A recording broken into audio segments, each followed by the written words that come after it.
Hi friends, ఇప్పుడు మనం పచ్చి రొయ్యలు మామిడికాయ ఎలా చేయాలో చూద్దాం రండి. కావాల్సినవి పచ్చి రొయ్యలు, ఉల్లిపాయలు, పచ్చిమిర్చి, కారము, అల్లం పేస్టు, అల్లము ఉల్లిపాయ పచ్చిమిరపకాయల పేస్టు, మామిడికాయ ముక్కలు, కొత్తిమీర, పచ్చికారము, ఇవన్నీ మనము కర్రీ కావాల్సిన పదార్థాలండి. ఇప్పుడు నాన్ స్టిక్ ప్యాన్లో ఆయిల్ పోసుకున్నాము. ఆయిల్ కొంచెం ఎక్కువగానే పడుతుంది, 100 గ్రామ్స్ పైనే ఈ ఆయిల్ పట్టింది. నేను ఇక్కడ 1/2 కిలో రొయ్యలే తీసుకున్నానండి, కొంచెంగా ట్రై చేశాను నేను.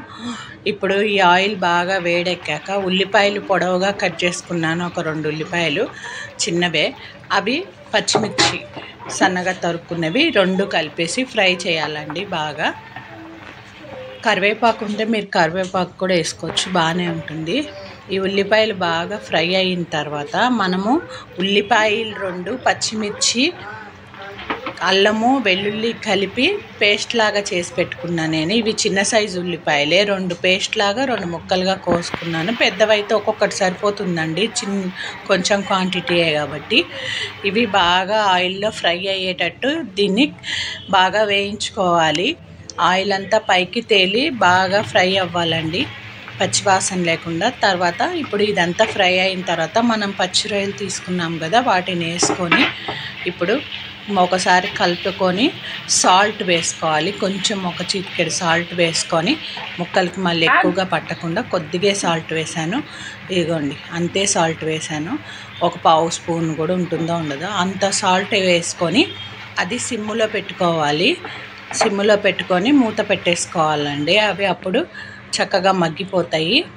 బాగా మగ్గేదాకా పెట్టుకొని ఇదిగోండి ఇలా గ్రేవీగా వస్తూ ఉంటుంది, మధ్యలో మధ్యలో కలుపుకుంటూ ఉండాలి. ఇదిగోండి ఈ విధంగా ఆయిల్ పైకి తేలి బాగా చక్కగా ఫ్రై అయ్యాయి. తర్వాత ఇప్పుడు టమాటాలు నేను పేస్ట్ చేసి పెట్టుకున్నాను. ఒక చిన్న టమాటాలు 2 చిన్న టమాటాలు తీసుకున్నాను, పేస్ట్ లాగా చేసి పెట్టుకున్నాను గ్రేవీ కోసం అనేసి. అదిగోండి ఆ విధంగా టమాటాలు కూడా బాగా మగ్గిపోవాలి. సిమ్లో పెట్టేసి ఇంకొంచెం సాల్ట్ వేసుకొని సిమ్లో పెట్టేసుకొని మళ్ళీ మూత పెట్టేసుకోవాలండి. అవి మూత పెట్టేసుకొని మళ్ళీ దాన్ని మొత్తాన్ని ఒక 10 నిమిషాల పాటు సిమ్లో బాగా మగ్గనివ్వాలండి. అవి బాగా ఆగండి. ఆ విధంగా మిశ్రమం అంతా చక్కగా దగ్గరకు అవుతుంది. ఆయిల్ అంతా పైకి రిలీజ్ అయ్యి చక్కగా వేగింది. అప్పుడు ఒక 1/2 స్పూను పసుపు, అదిగోండి కారం ఒక 2-3 స్పూన్లు కారం వేసాను నేను. మామిడికాయ పుల్లగా ఉంటుంది కాబట్టి అండి, మామిడికాయ పులుపుని బట్టి వేసుకోండి. నేను పుల్లటి మామిడికాయ వేసాను, బాగా పుల్లగా ఉంది కాబట్టి నేను 1.5 నుంచి 2 స్పూన్ల దాకా కారం వేసుకున్నాను. ఇదిగోండి అది బాగా మగ్గిచ్చి ఒక 5 మినిట్స్ దాకా ఇప్పుడు మనం పచ్చి మామిడికాయ ముక్కల్ని వేసుకోవాలండి దీంట్లో. అదిగోండి ఆ విధంగా పచ్చి మామిడికాయ ముక్కలు వేసుకొని దీన్ని కూడా కలుపుకొని ఒక 5 నుంచి 10 నిమిషాల వరకు అలా ఉంచుకుని సిమ్లోనే ఉంచుకోవాలి.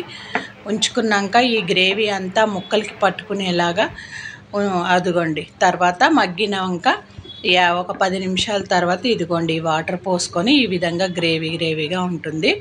వాటర్ అంతా ఎక్కువగానే పడుతుంది, ఒక 1/2 లీటర్ నుంచి 1/2 లీటర్ వరకు బాగానే పడుతుంది వాటర్. అదిగోండి ఆ విధంగా ఉండేటట్లుగా చూసుకొని దాన్ని మళ్ళా కొంచెం సగ పెంచుకొని మీడియం ఫ్లేమ్లో పెట్టుకుని ఇప్పుడు మూత పెట్టుకోవాలి.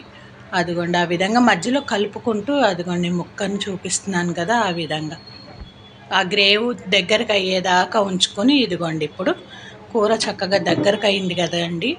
గ్రేవీ మీకు ఎంత గ్రేవీ కావాలంటే అంత గ్రేవీగా ఉంచుకోవచ్చు. కొంతమంది బాగా ఫ్రై లాగా కూడా ఎక్కువగా చేసేసుకుంటారు, అది వాళ్ళ ఇష్టం. ఇప్పుడు మనం దించుకునే ముందు కొత్తిమీర, ధనియాల పొడి జల్లుకొని ఇంకా దించేసుకోవడమేనండి. వేడి వేడి మామిడికాయ పచ్చి రొయ్యల కూర రెడీ.